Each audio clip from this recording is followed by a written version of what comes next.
Next up is the datetime module, which provides functionality for manipulating dates and times. So let's flip over here to the standard library list. We began with the regular expressions. We're now over here to datetime. So here is the documentation. It's very detailed, covers everything there's to know about this module. We're just going to take a quick snippet over here and just do a few things that are possible with the datetime module. So the main thing the datetime module provides is these 4 constructors. These are types that create instances of specific objects. So there's a date constructor. We're going to use all of them: time, date time, and time delta. Let's begin by creating a date, which is just the year, month, and day. So that's technically what a date is in Python. All right, so in order to use the date time module, we need to import it as the first step. So we've imported it. And then we're going to create a date. We'll just assign it to D. And to get all the functionality from the datetime module, you do datetime dot. Just like everything else, you have to access its functionality with dot notation. We press tab. We see that there's not a whole lot of objects available to you right away. But we're going to use the first one, date. I'm going to press Shift Tab Tab to show the documentation over here. So there's not a whole lot of the documentation. It's better to actually go straight to the official documentation online. For whatever reason, they decided not to show it over here. But we need to provide it a year, month, and day as numbers, as integers. So we'll say 2022. Let's pick some day, May 24th or something like this. All right, so this will create the date 2022 or May 24th, 2022. So year, month, day, and we can just print it to the screen, and it just looks exactly like we did up here. So with this object though, in order to explore these objects, you need to use dot notation. So we created an instance of the date class, and if we do type of D, it'll tell us, all right, well, it is a datetime.date object.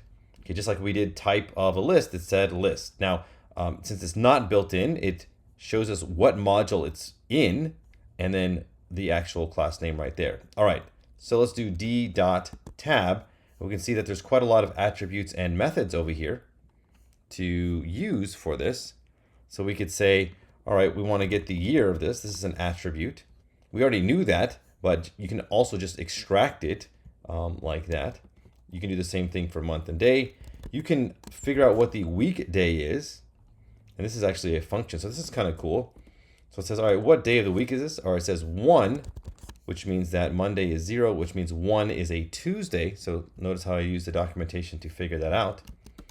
Let's look at one more method over here. So d dot, look at this ISO format. This is a standard format for a date. This is a specific, computing standard. It shows the entire year, month, and day like this. So 4 digits for the year, 2 for the month, 2 for the day, separated by a dash. So here we go. We can print out this, standard format. So there's lots of more things you can do with the date. I just wanted to show you how to create it and then how to sort of use it with dot notation. So just like any other object in Python. All right, let's move on and create a time. So we do datetime.time. Now, a time is considered something with hour, minute, second, and part of second. So you can't give it the the days or the year. That's not that's not considered time. Time is just the hours, minutes, second, and then part of second. Okay, so each one is optional over here. It's a little difficult to understand this documentation, but it just means that you can pass it in. The first argument is the hour, second is the minute, third is the second, and fourth is the microsecond. You can actually give it time zone information as well. So let's just create a time. We could say 10, this would be 10 a.m. by default. It is on a 24-hour clock, say 57 minutes, 33 seconds. And let's just do this for now with no parts of a second. So that is fine. Now, if we want to, again, so we've created this object. Let's go ahead again and do type of T. So it's a datetime.time object. And again, we can extract every piece of information. Like there's the second, there's a microsecond, which are none. We didn't give it any microseconds, any parts of a second. A microsecond is 1/1,000,000th of a second, by the way. So let's look at this format again. So this will put it in a format, and if I press Shift Tab Tab, it'll tell us, it'll use 2 for the hour, 2 for the minute, 2 for the second, and then it'll have the microsecond information as a dot, but it'll separate the other components with a colon like this. All right, so that is time. Now there is a date time that you can create. So I know we're in the date time module, but this is going to be a date time object. So a date time is a date and a time together. So it's going to have year, month, day, plus hour, minute, second, and part of second. That's 7 different components. So I can say dt equals date time dot date time. So again, here, the first is the module. That's just like the book. And inside the book, you can create something with the same name. So we talked about this with the random module, has a random function. The datetime module has a datetime type and constructor. All right, so the way to create it again is just pass it all of the information, year, month, day, hour, minute, second. We can just do whatever we want, 2022, 5, 24, 10, 57, 33. We can even get it a part of a second here. We could give it, 857,000 microseconds. So you need 1,000,000 to go into the next second. All right, so we print it out. We just get the exact same thing. We look at its type. It's datetime.dt, datetime.datetime. And now we have all these attributes and methods. There's a few more because it's both. It has a date and time component. So yeah, we can extract the second, we can get the microsecond, we can get the year, we can get the weekday, same weekday.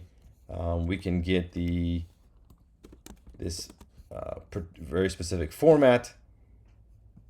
So now it combines the date and the time. This format just has the letter T that separates them.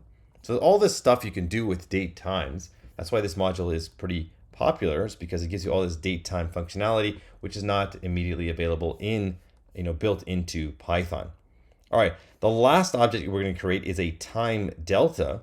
So this is some amount of time, right? This is not just time. This is some amount of time. This is what you can subtract and add to dates and date times.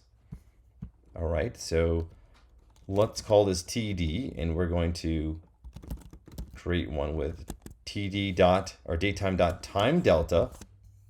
And this one is a little different. So it's sort of like time, but you can have days over here, as you see. Days, minutes, hours. You can even have weeks. So let's just say, and this one is actually better to use the keyword arguments because they're not quite in order as you would expect. So you can say days. Let's create some amount of time. Let's say 10 days.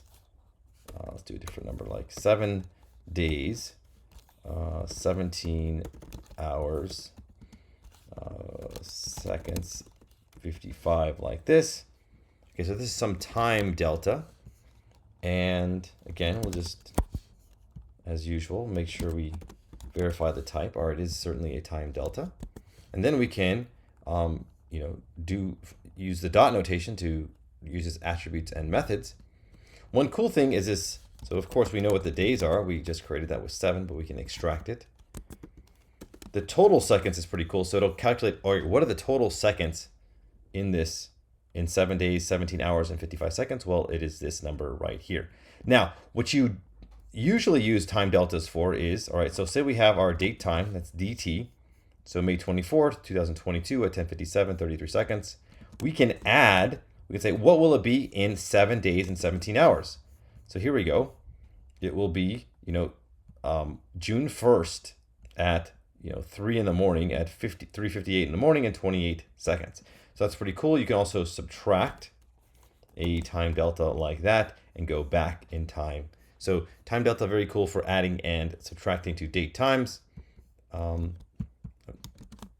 think you can, it doesn't really quite work with, or it actually does work with dates, but it doesn't, it'll just kind of truncate the hours, minutes, and seconds. All right, so that is the date time module. There's actually quite a bit more in it, but it really helps you manipulate dates and times. I've just shown you a quick overview of what is available, how to use it, how to explore the object. Hopefully that has been helpful to see how you can sort of go through a module that you don't really know. You just create an object, then or just use the function, and then use dot notation on that object to explore its attributes and methods. All right, so that is it for the datetime module.